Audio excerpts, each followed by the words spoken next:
Halo, ini adalah materi bab 9 pemasaran part yang ke-6 tentang marketing mix.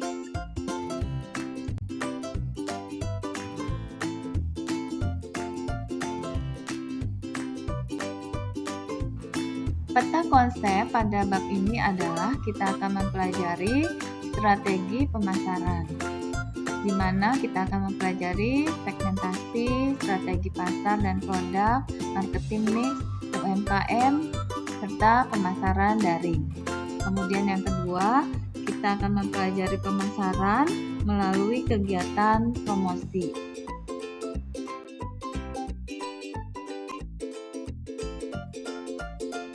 Materi strategi pemasaran pada video ini adalah tentang marketing mix 4P atau 7P.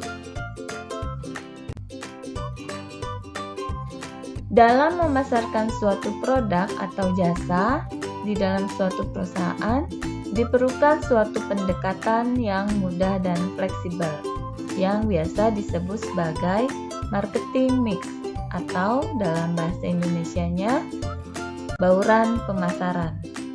Marketing mix adalah suatu strategi penjualan atau promosi serta penentuan harga yang bersifat unik serta dirancang untuk menghasilkan pertukaran yang dapat saling menguntungkan untuk pasar yang dituju.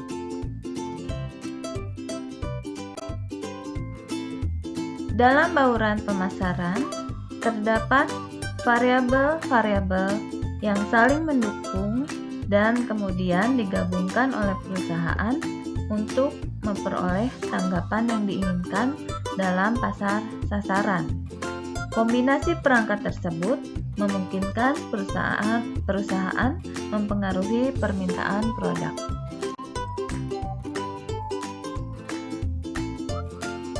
Teori 4P muncul lebih dahulu, baru setelah itu disempurnakan dengan 7P. Bauran pemasaran telah berkembang secara cukup signifikan, terutama apabila berbicara mengenai sektor jasa.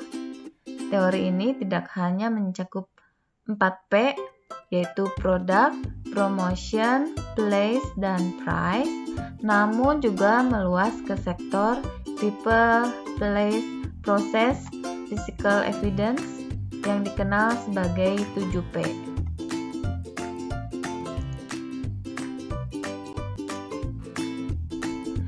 P yang pertama yang ada dalam strategi pemasaran adalah produk. Produk atau jasa merupakan produk atau jasa yang harus dapat memberikan manfaat, memenuhi kebutuhan konsumen, dan dapat memuaskan konsumen.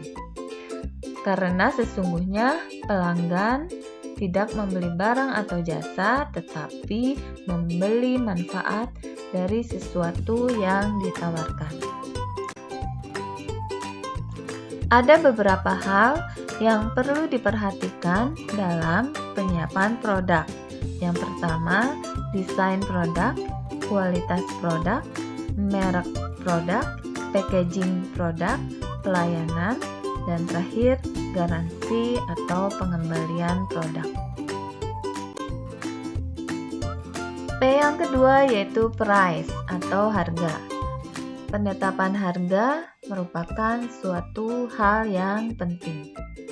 Harga merupakan faktor utama penentu positioning produk. Harga bersifat fleksibel karena dapat dirubah dengan cepat. Harga yang ditawarkan melebihi harga pasar dapat membuat konsumen enggan menggunakan produk kita. Sedangkan penawaran harga yang terlalu rendah juga bukan merupakan strategi yang baik karena dapat memberikan kerugian bagi perusahaan.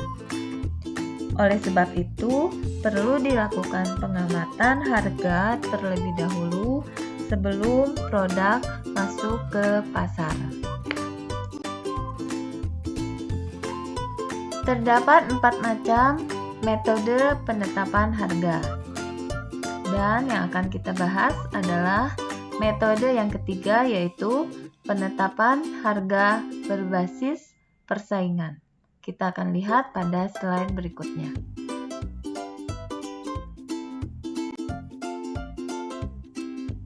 Metode penetapan harga berbasis persaingan terdapat 4 macam.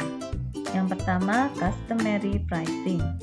Metode ini untuk produk yang harganya ditentukan oleh faktor-faktor seperti tradisi, saluran distribusi yang terstandar, atau faktor lainnya. Penetapan harga yang dilakukan berpegang teguh pada tingkat harga tradisional. Perusahaan berusaha tidak mengubah harga di luar batas-batas yang diterima. Perusahaan menyesuaikan ukuran dan isi produk untuk mempertahankan harga. Above market pricing dilaksanakan dengan jalan menetapkan harga yang lebih tinggi daripada harga pasar. At market pricing, harga ditetapkan sebesar harga pasar yang sering dikaitkan dengan harga pesaing. Below market pricing, harganya ditetapkan di bawah harga pasar. Hal ini banyak diterapkan oleh produsen produk-produk generik dan pengecer yang menjual produk dengan private brand, contohnya produk gula, makanan kecil, minuman ringan, dan sebagainya. Loss leader pricing. Terkadang untuk keperluan promosi khusus, ada perusahaan yang menjual harga suatu produk di bawah biayanya. Tujuannya bukan untuk meningkatkan penjualan produk yang bersangkutan, tetapi untuk menarik konsumen supaya datang ke toko dan membeli produk-produk lainnya yang bermargin laba lebih tinggi. Sealed bid pricing. Metode ini menggunakan sistem penawaran harga dan biasanya melibatkan agen pembelian. Jika ada perusahaan atau lembaga yang ingin membeli suatu produk, maka yang bersangkutan menggunakan jasa agen pembelian untuk menyampaikan spesifikasi produk yang dibutuhkan kepada calon produsen. Setiap calon produsen diminta untuk menyampaikan harga penawarannya untuk kuantitas yang dibutuhkan. Harga tersebut harus diajukan dalam jangka waktu tertentu dan kemudian diadakan semacam lelang untuk menentukan penawaran terendah yang memenuhi syarat untuk melaksanakan kontrak pembelian.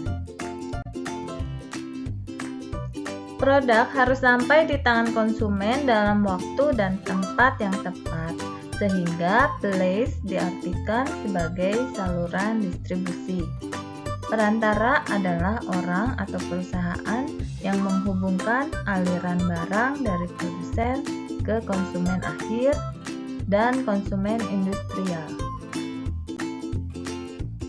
Perantara dibutuhkan terutama karena adanya beberapa kesenjangan di antara produsen dan konsumen.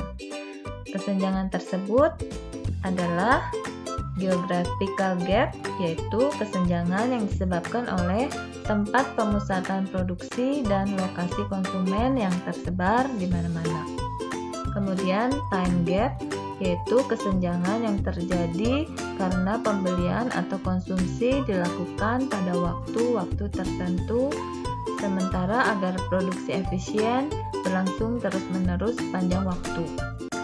Yang ketiga, quantity gap, yaitu kesenjangan yang terjadi karena jumlah barang yang dapat diproduksi secara ekonomis oleh produsen berbeda dengan kuantitas normal yang diinginkan konsumen. Yang keempat, assortment gap, yaitu situasi produsen umumnya berspesialisasi pada produk tertentu, sedangkan konsumen menginginkan produk yang beraneka ragam. Dan kelima, communication and information gap, yaitu kesenjangan yang timbul karena konsumen tidak tahu tempat sumber-sumber produksi yang menghasilkan produk yang diinginkan atau dibutuhkan. Sementara di pihak lain, produsen tidak tahu siapa dan di mana pembeli potensial berada. Promosi adalah suatu unsur yang digunakan untuk memberitahukan dan membujuk pasar tentang produk atau jasa baru pada perusahaan melalui iklan, penjualan pribadi, promosi penjualan, maupun publikasi. P yang kelima adalah people. People merupakan aset utama dalam industri atau perusahaan, apalagi jika people merupakan karyawan dengan kinerja tinggi. Kebutuhan konsumen terhadap karyawan berkinerja tinggi akan menyebabkan konsumen puas dan loyal.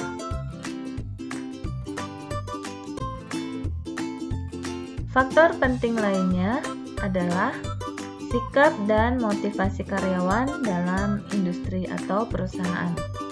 Sikap sangat penting dan dapat diaplikasikan dalam berbagai bentuk, seperti penampilan karyawan, suara dalam bicara, bahasa tubuh, ekspresi, dan tutur kata. Sedangkan motivasi karyawan diperlukan untuk mewujudkan penyampaian pesan dan jasa yang ditawarkan pada level yang diharapkan.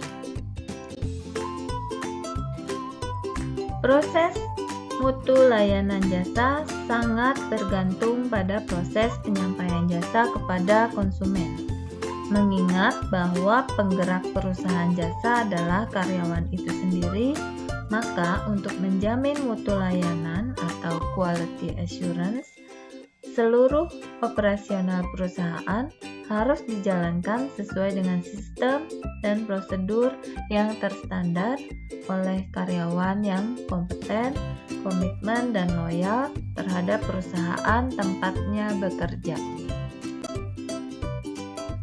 P yang terakhir adalah physical evidence atau fasilitas fisik.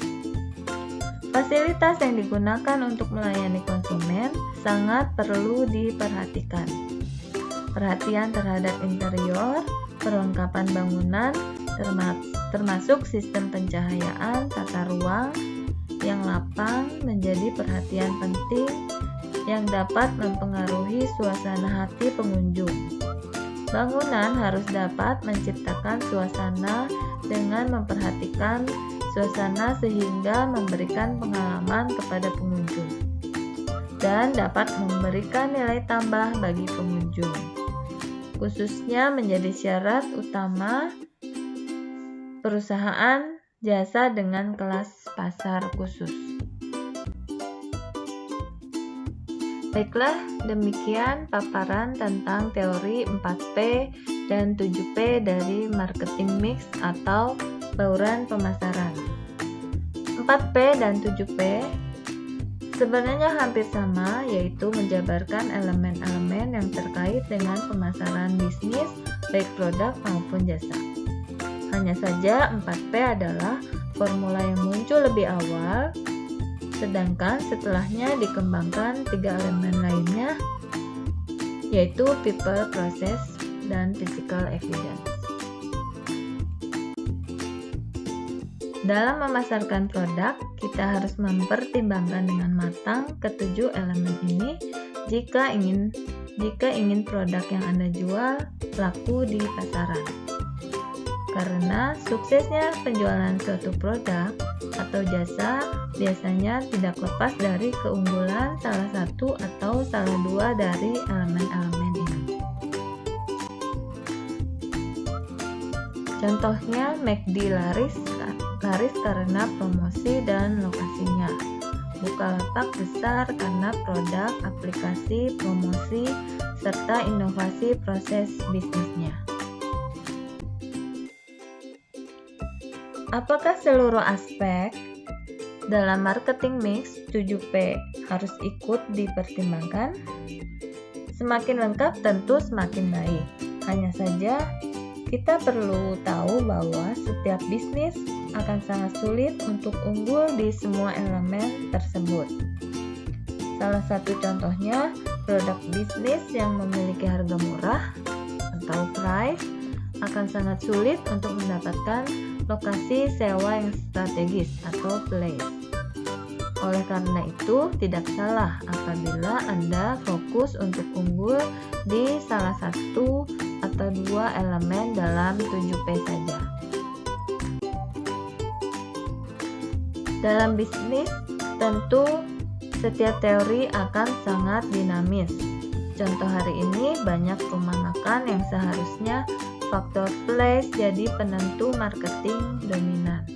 Namun dengan bantuan GoFood atau GrabFood, lokasi resto yang strategis jadi tidak begitu relevan. Contoh lainnya adalah ruang guru. Saat lembaga bimbel berlomba-lomba mengeluarkan inovasi paket-paket bimbel tryout, ruang guru justru berinovasi lebih baik, menawarkan itu semua dalam bentuk aplikasi berbasis daring. Dengan perkembangan dunia teknologi yang sangat cepat, tentu setiap komponen marketing mix tersebut tidaklah kaku. Ada kalanya muncul hal-hal baru yang bersifat substitusi atau menggantikan maupun komplementer atau pelengkap. Sebagai contoh, fenomena masuknya brand-brand besar dalam platform sosial media otomatis menambah satu komponen lagi dalam marketing mix, yaitu komponen engagement atau interaksi. Interaksi sosial brand ini sebenarnya bukan murni bentuk promosi dan bukan juga aktivitas bisnis, tapi ini adalah contoh komponen baru yang berkembang akibat perubahan zaman. Demikian materi strategi pemasaran. Sampai bertemu pada materi produk kreatif dan kewirausahaan berikutnya. Terima kasih.